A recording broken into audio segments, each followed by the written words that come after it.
Hyperion Stakes field. Set now, racing as well. Search and Rocks got out very quickly from the inside. Valor Road, Red Can Man jump hotly and speeding right over. Maraschino driving across the face of the field. In behind them, next of all, Let's Gallivant, Star Trade punching up there 3 deep on the course. In between them, Magnificent Andy, just in front of the Hot Pot, Western Empire. Then Comfort Me, stranded just a little bit wide. Over on the rails, then Casino 17. Back in the centre, Triple Missile being followed further back last of the line. Ginger Baker's out there in no man's land, and further back the Velvet Queen, Mojo Rhythm last of all as the field goes along by the 950 here in the Hyperion, and Maraschino continued to pour it on for Jagsy Turner, and he worked his way to the lead. The Warhorse took over at the 800, Maraschino by a length. Red Can Man running second. Then came the mare Search and Rocks, Comfort Me out there wide. Then Valor Road in the middle. Down on the inside is Let's Gallivant. After a length in the way there in the middle is Magnificent Andy. Star Trade's covered additional ground in front of Ginger Baker. Further back behind them, Casino 17.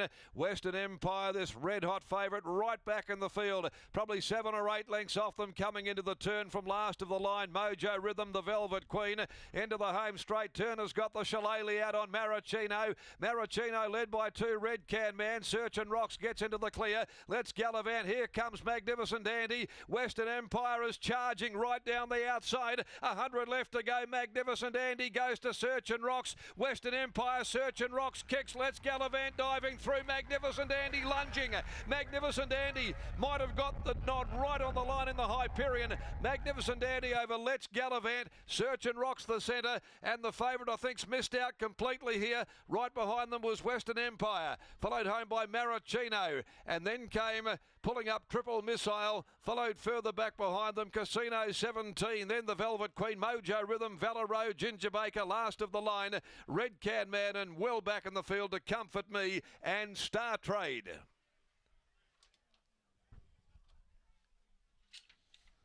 One for Big Red. Magnificent Andy, number 10. Boy, what a finish it was in the Hyperion.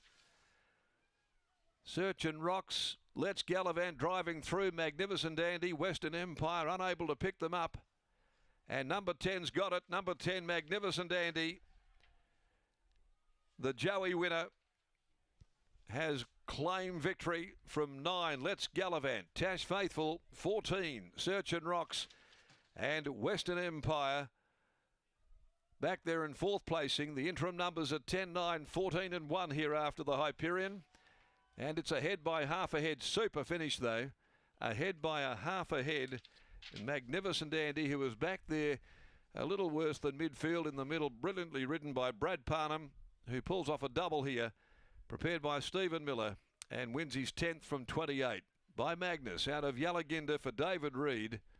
It's Magnificent Andy in a magnificent win here in the Hyperion Stakes over number 9, Let's Gallivant, Tash Faithful, by Galar from Secret Crush, and Search and Rocks, the awesome rock mare, trained by Jim Taylor, Stephen Parnham aboard in 3rd place. 10, 9, 14, the favourite there got well off them. He got right back there. He was probably 8, 9 lengths off the leaders coming towards the home turn, and had a real mountain to climb. Magnificent Andy was on the move, and so was Search and Rocks, who was right there poised to go. Let's Gallivant driving right up near the rails. Maraschino gave them something to hunt. He was bold in front and certainly gave a big kick. Snuck away from Red Can Man, then Search and Rocks, and Let's Gallivant putting in their claims. The same time the run came from Magnificent Andy with Western Empire, and the stage was set for a epic finish in the feature event here this afternoon, but it went the way of Magnificent Andy with a dive right on the post. The last event's at 10 to 5. Number 4, So War, comes out. Let's go to Jockey down there in the yard. Super finish here to the feature event. Absolutely, Darren. Magnificent Andy, he just continues to raise the bar, and he had to do that here this afternoon. Winning trainer S.J. Miller joins me. This horse, what's his ceiling? Because he just keeps going from strength to strength. What a horse he is. He is a good little horse. Probably a little bit better than what I originally thought. Lock, he's just raised the bar, and you know, to do it at weight for age,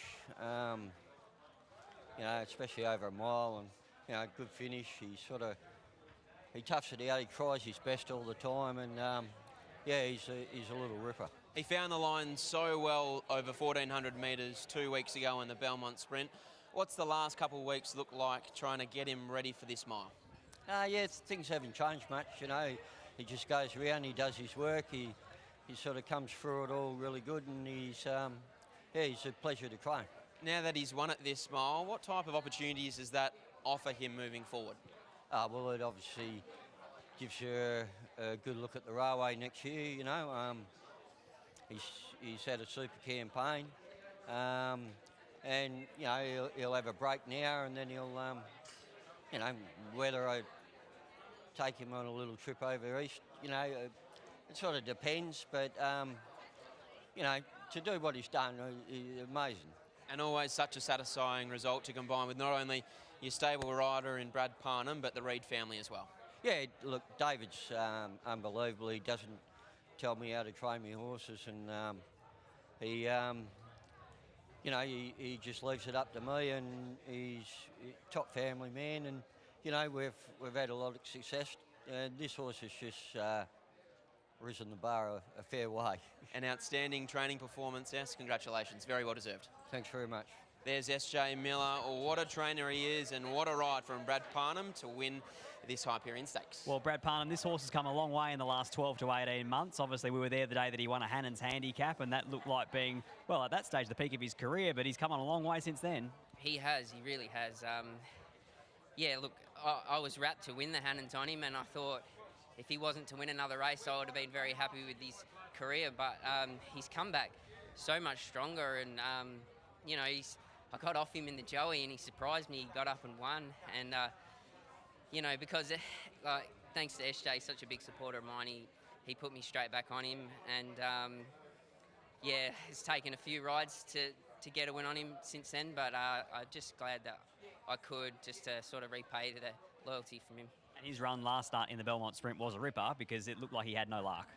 Yeah, that's right. I mean, I got caught inside Western Empire.